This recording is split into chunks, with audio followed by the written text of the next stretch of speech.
E aí, tudo bem?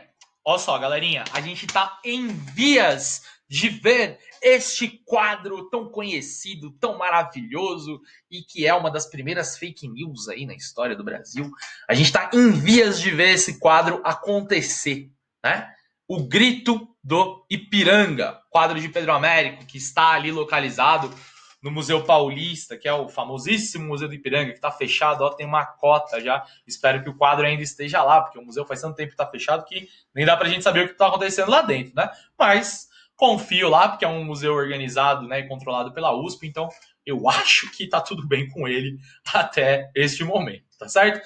Então, muito em breve, a gente vai falar desta obra, que é uma das obras mais importantes da história do Brasil. A gente vai trocar uma ideia muito específica sobre esse quadro e sobre o próprio processo de independência do Brasil. Só que antes da gente chegar lá, a gente está vendo, né? Seja por meio da conjuração mineira, da conjuração baiana, a gente está vendo na Revolução Pernambucana que dentro da colônia do Brasil há uma série de projetos diferentes de independência. E é isso que eu quero trabalhar na videoaula de hoje com vocês. A independência do Brasil, ela aconteceu em 1822 e ela foi um dos processos possíveis.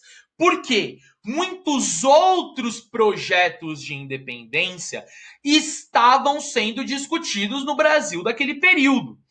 E se a gente puder concordar que independência tem tudo a ver com liberdade, a gente precisa voltar a uma coisa que eu falo repetidas vezes para vocês.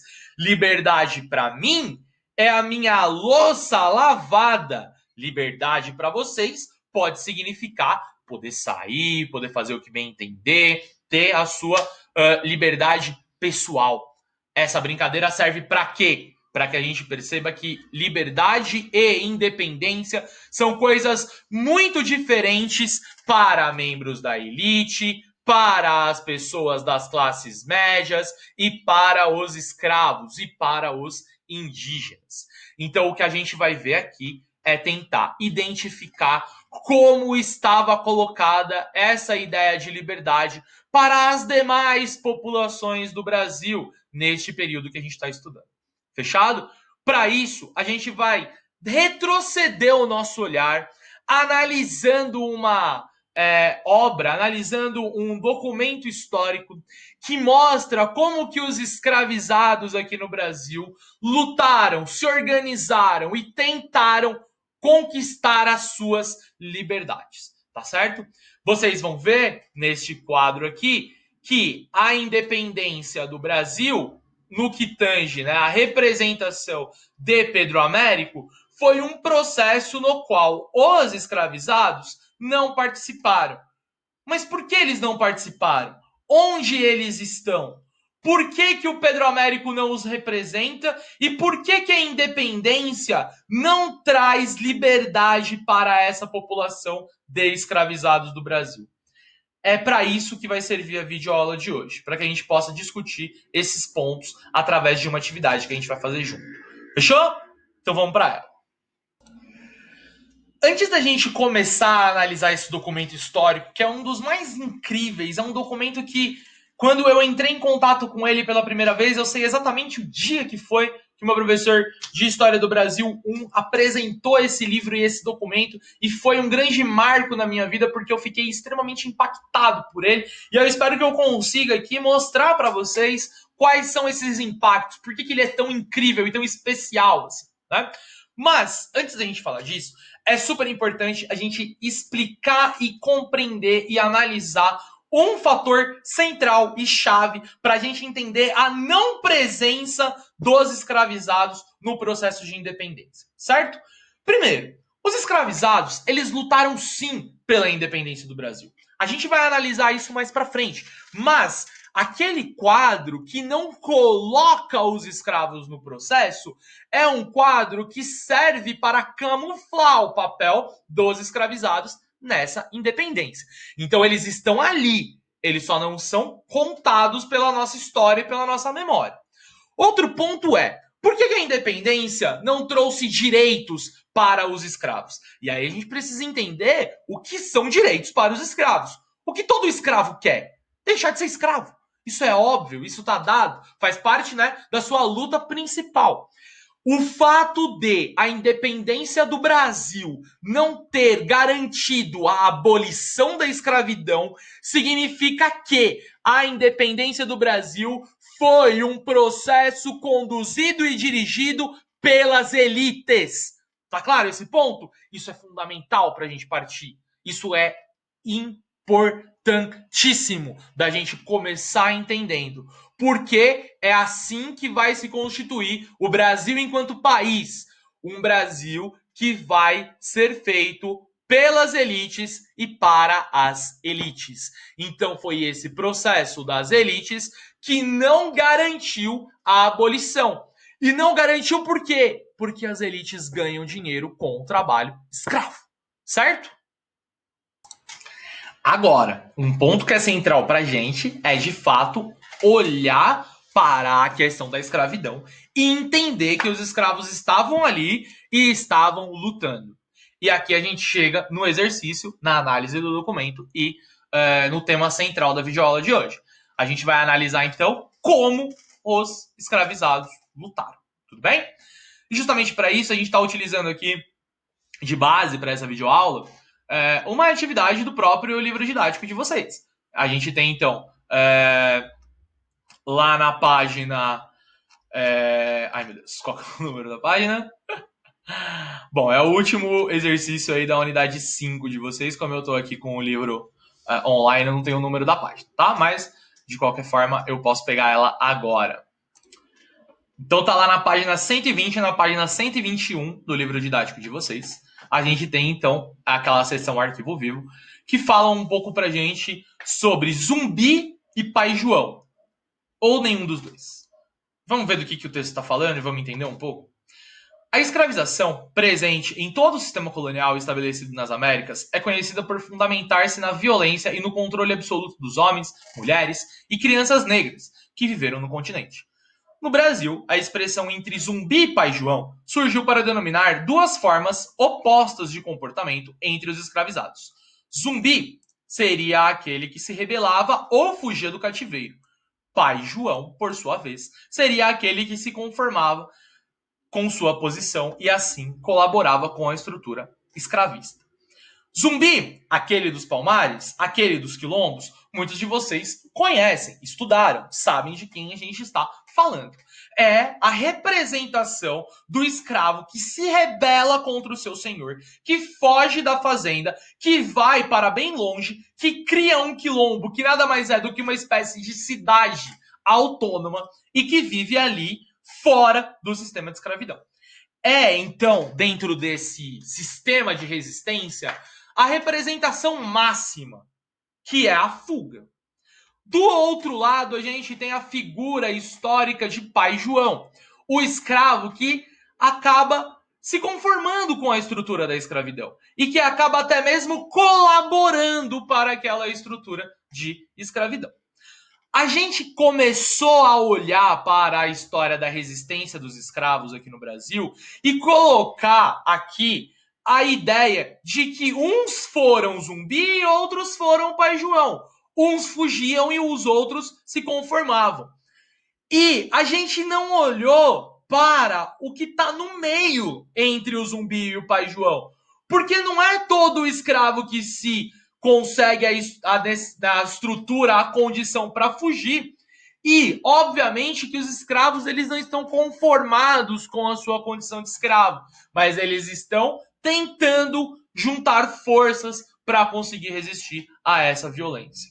É então por isso que na aula de hoje a gente vai olhar para o que está aí no meio, entre o zumbi e o Pai João. Ou seja, como a vida do escravo ela vai, ora, caminhando para uma possibilidade de fuga, ora, caminhando para um momento em que ele tem que ficar ali tranquilo, porque a melhor coisa que pode acontecer com ele é ele ficar ali dentro, porque senão a coisa pode ser muito pior. É óbvio que todo escravo quer a sua emancipação, quer então fugir. Só que todo escravo sabe que se não tiver a condição necessária para que ele fuja, ele pode morrer. Tudo bem? Então é um pouco disso que esse texto está falando pra gente. E qual que é a questão por trás disso tudo do ponto de vista da história? Por que a gente olha muito pouco para as diversas experiências de resistência e do próprio cotidiano e do próprio dia a dia dos escravizados? Porque a gente tem poucas fontes. Porque a estrutura da escravidão impedia que os escravos tivessem acesso à educação. Isso fez com que pouquíssimos escravos fossem letrados. E as suas fontes, então elas praticamente não existem.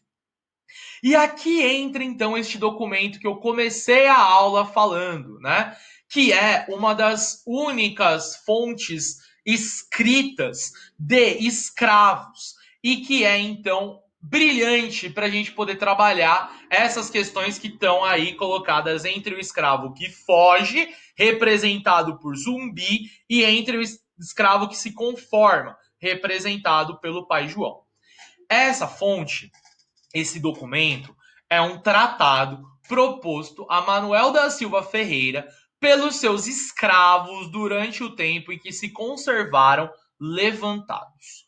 Ora, essa fonte nada mais é do que uma condição que os escravos de Manuel da Silva Ferreira colocaram para este senhor para que eles deixassem a rebelião que eles estavam fazendo. Bahia, em 1789, um conjunto de escravos da fazenda de Manuel da Silva Ferreira pegaram em armas e apontaram essas armas para Manuel da Silva Ferreira. E o que eles queriam ao fazer essa rebelião? Eles queriam negociar. Nem Zumbi, nem Pai João. A gente tem um escravo que negocia. E olha como ele negocia. Vamos analisar e interpretar esse tratado aqui juntos para a gente entender as formas que os escravos vão resistir à escravidão. Eles começam o documento escrevendo: meu senhor, nós queremos paz e não queremos guerra. Se meu senhor também quiser nossa paz, há de ser nessa conformidade, se quiser estar pelo que nos quisermos a saber. Ora, eles estão então propondo ao Manuel da Silva Ferreira o fim daquela rebelião.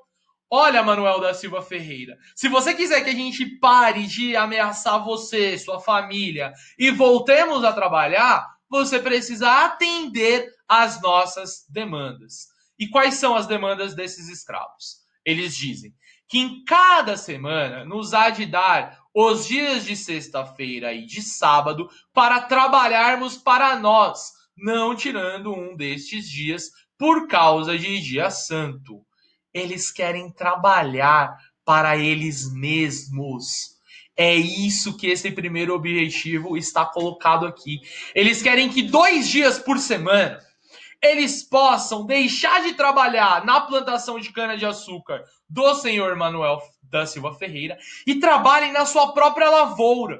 E com a produção dessa própria lavoura, eles podem vender, eles podem ter dinheiro e eles podem comprar a sua alforria.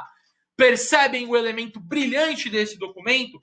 Eles estão negociando. Porque o escravo que foge, ele vai ser sempre visto dentro da estrutura da escravidão como um escravo rebelado, que pode a qualquer momento pagar com a vida o preço dessa fuga.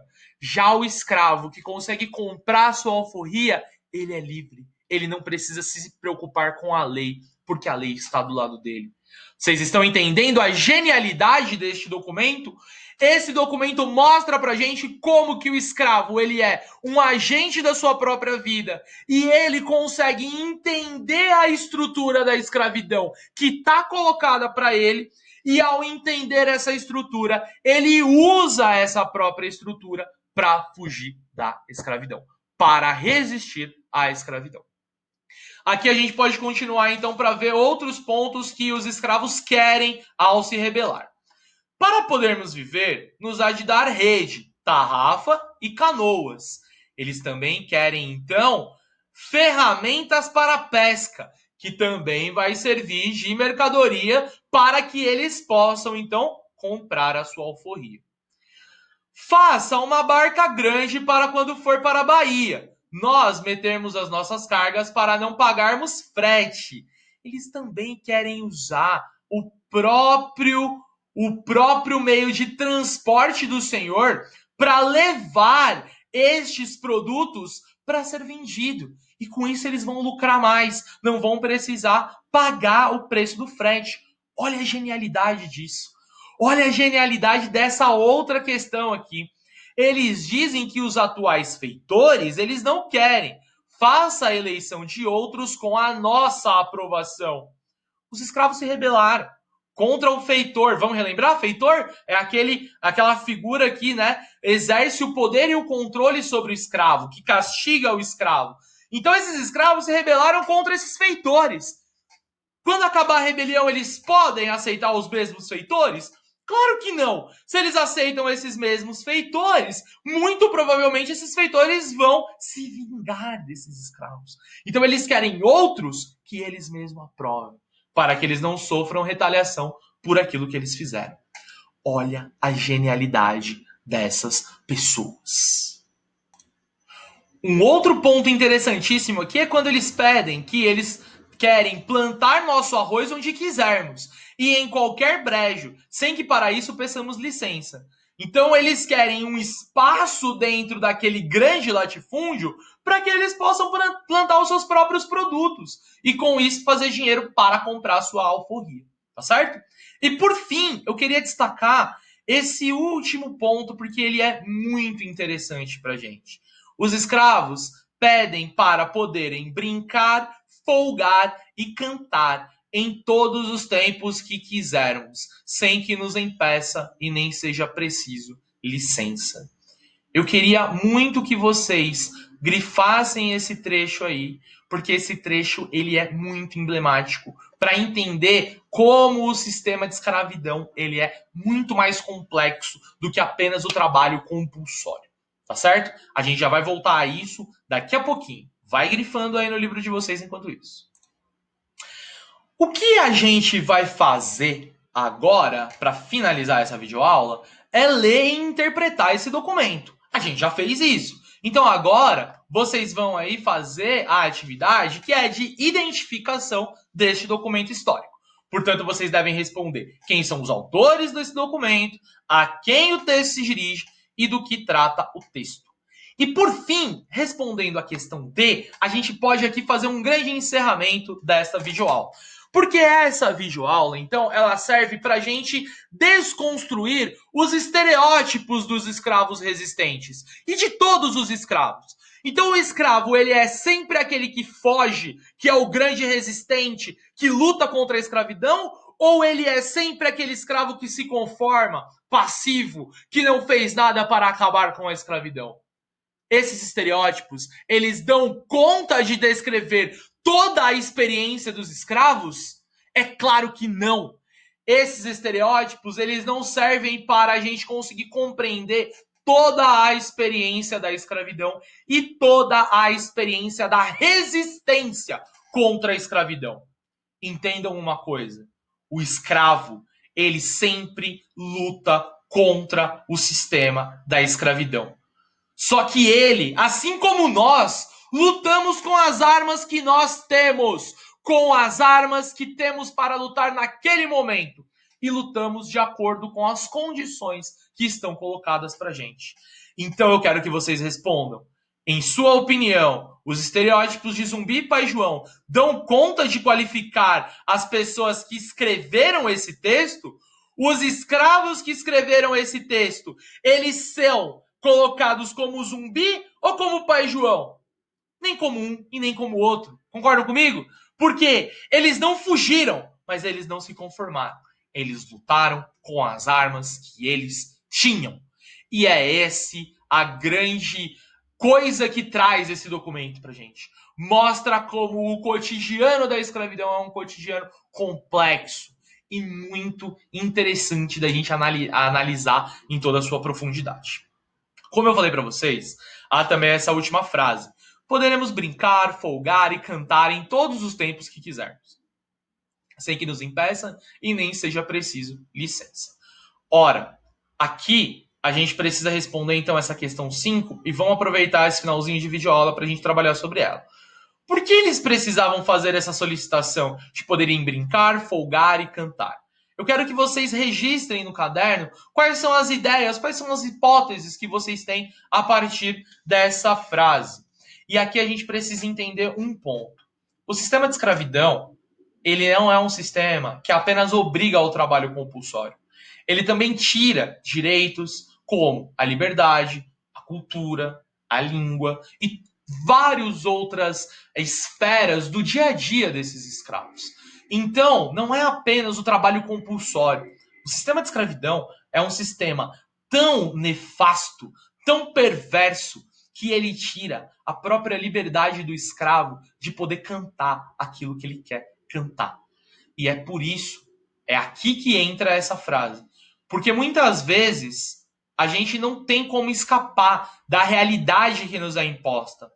Mas poder cantar, poder se colocar, poder resistir, por menor que seja, já é um grande passo nessa luta. Reflitam sobre isso e levantem hipóteses para vocês responderem essa última questão. Fechou? Belezinha? Espero que essa videoaula tenha de alguma forma atingido vocês nesse tema, que vocês possam então refletir sobre como o cotidiano da escravidão é muito complexo e como documentos como este aqui que a gente analisou são documentos importantíssimos para que a gente tenha um olhar muito mais complexo para esses escravos e escravas que tiveram no Brasil aqui durante todos esses séculos de perversidade do sistema escravista. Porque se o sistema escravista foi muito perverso, é ainda mais perverso a gente, no presente, não conseguir olhar, identificar estes escravos como sujeitos históricos, que é o que eles são. Um beijo, meus amores. Espero que vocês tenham gostado, espero que tenha sido útil e a gente se vê em breve. Até mais.